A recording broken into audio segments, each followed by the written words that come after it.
धन्यवाद सभापति महोदय जी। सबसे पहले तो मैं अपनी पार्टी की तरफ से स्वागत करता हूं आपका कि आपने इस पद को ग्रहण किया और सबने आपको कहा कि आप तमिलनाडु से, कोयम्बटूर से हम सब जानते हैं, लेकिन अब आप पूरे देश के, आप सिर्फ जो है तमिलनाडु के नहीं रह गए। तमिलनाडु आपकी जन्मभूमि, अब पूरा देश आपकी कर्मभूमि है और बहुत बड़ा दायित्व तो आपके ऊपर यह है, जो खरगे साहब ने भी अपने उसमें कहा था कि आप सबके हैं, सब दलों के हैं, सब इस देश के एक एक नागरिक के हैं।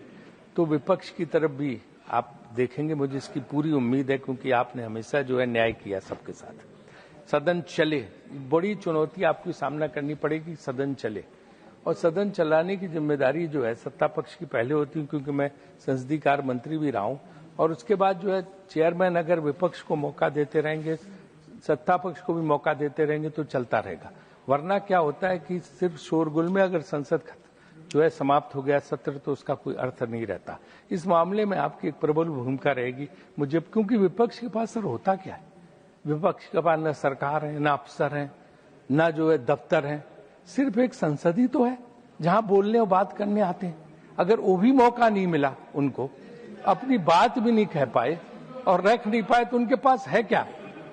तो इसलिए मैं अब आपसे हाथ जोड़ के निवेदन है कि इस महती भूमिका को बहुत अच्छी तरह आप अदा कर सकते हैं, क्योंकि आप में वो गुण है कि जो आप सबको साथ लेके चला के सदन चला सकते हैं। यही आपसे अनुरोध है। फिर से आपका बहुत बहुत स्वागत है। जैसे कि मैं सो रहा हूँ तो पिताजी को जगाना है मुझे, तो वो डायरेक्ट उठाने के बजाय, और हिंसा की परंपरा मेरे यहाँ नहीं थी सौभाग्य से, तो वो क्या करते थे कि उस कमरे में आ जाएंगे या बाहर से गुजरेंगे और चौपाई बोलेंगे, प्रात काल उठ गए रघुनाथा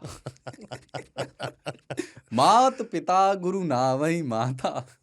कभी कभी मैं गुस्से में उठ करके अरे पापा चरण स्पर्श किया और सो गया। मैंने कहा अब मत उठाना।